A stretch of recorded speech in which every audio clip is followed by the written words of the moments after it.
He said, "I'm sorry, Mrs. Moriarty, your husband is dead." Immediately he got up in bed. He said, "Indeed that I'm not dead." And she said, "Shut up, the doctor knows best."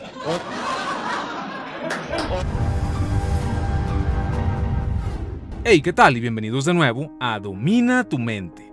El día de hoy los dejaré un rato con el señor Joseph Murphy y hoy nos dará su interpretación de un pasaje de la Biblia. Nos enseña de forma muy simple cómo es que podemos hacer uso de nuestra imaginación y cómo podemos impregnar nuestra mente subconsciente de forma efectiva. Y además podemos ver que el Dr. Murphy tenía muy buen sentido del humor. There's no one here that cannot close his or her eyes. And if your daughter is in New York City, she's right in front of you and you're embracing her, you feel the touch of her hands and her hair. It's simple horse sense. He's shaking hands with this judge in his imagination. He feels the touch of the hand. He hears the voice, congratulations, and all the things going with it. He flashed the movie in his mind, knowing that all the power of God would flow through that image in his mind. Thought of freedom, thought upon thought, a thought of freedom, a picture of freedom, the image of freedom, and the mood of freedom. Thought upon thought, image upon image, mood upon mood, passes from thought and picture to function and fact. His thought of freedom, his image of freedom, gradually sinks into his subconscious mind. It has to, by repetition. And then the subconscious is compulsive. He's compelled to freedom. Yeah. In other words, you can overcome any destructive habit in the world by that simple law. Utterly simple, beyond words. That is, your Bible tells you, keep your lights burning and your loins girded. The wedding feast is your mental and emotional union with your freedom and peace of mind.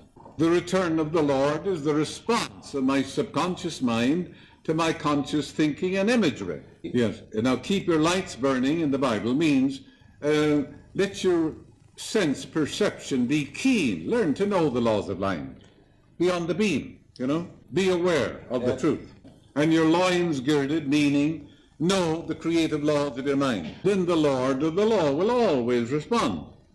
There is no use saying, "I'm God's perfect child," or "I'm whole and perfect now."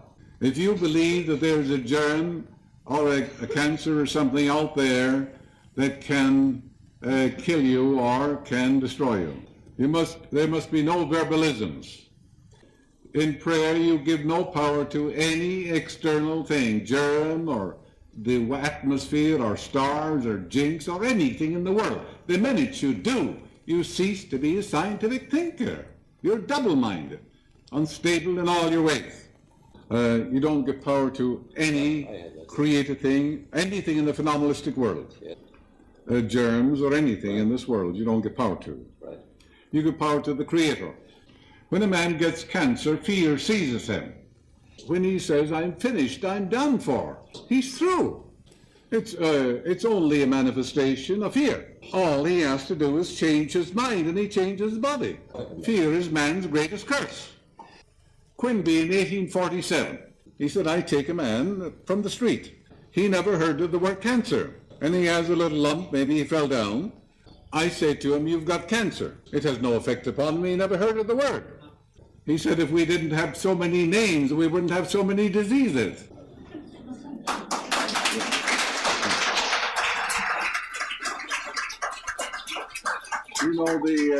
The doctor went into Mrs. Moriarty's home, and he examined her husband.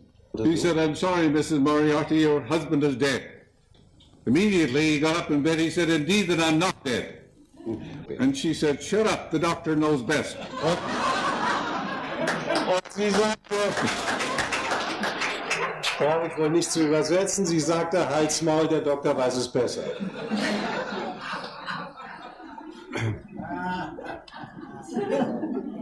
A sister of mine was a nun in Lowestoft, Suffolk, England.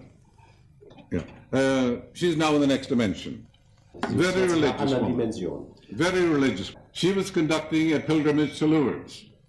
I have seen people healed at Buddhistic shrines. They offer oranges and money to a statue.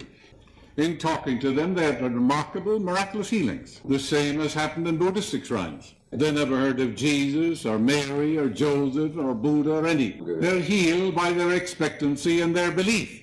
Their imagination is fired.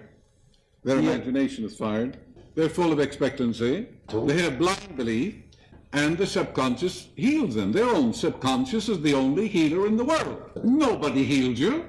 The surgeon removes the blood tumor. He says nature will heal you.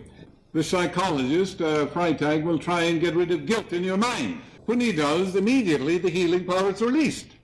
Chiropractor tries to manipulate your neck to let the healing power flow through you. No one in all the world heals. The healing power of God is within you. He may use a different technique, a modus operandi. They're all tapping the one healing power. No one heals by a different method than you do. For there's one method, according to your faith, is it done unto you. Blind faith or scientific faith. Now, she told me this man in Lowestoft was blind from birth. Congenital blindness. And he said, Sister, can I go, I'm a Protestant, can I go with you to the pilgrimage to Lourdes? She said, anybody can come who wants to. When he reached Lourdes, they put him in this bath. People with all manner of sores, suppurating wounds, go into that bath. The fellow got a sponge, began to wash his eyes and his whole body. His vision came back. He saw clearly the rest of his life. What was that? Blind faith. He went there. He was 75% healed before he went there. He went there with expectancy. He heard about some miraculous healings in his own town. His imagination was completely fired, enthusiastic, you know. He was impregnating his mind all the way to Lourdes. Then when the minute he reached the waters, he impregnated his subconscious mind.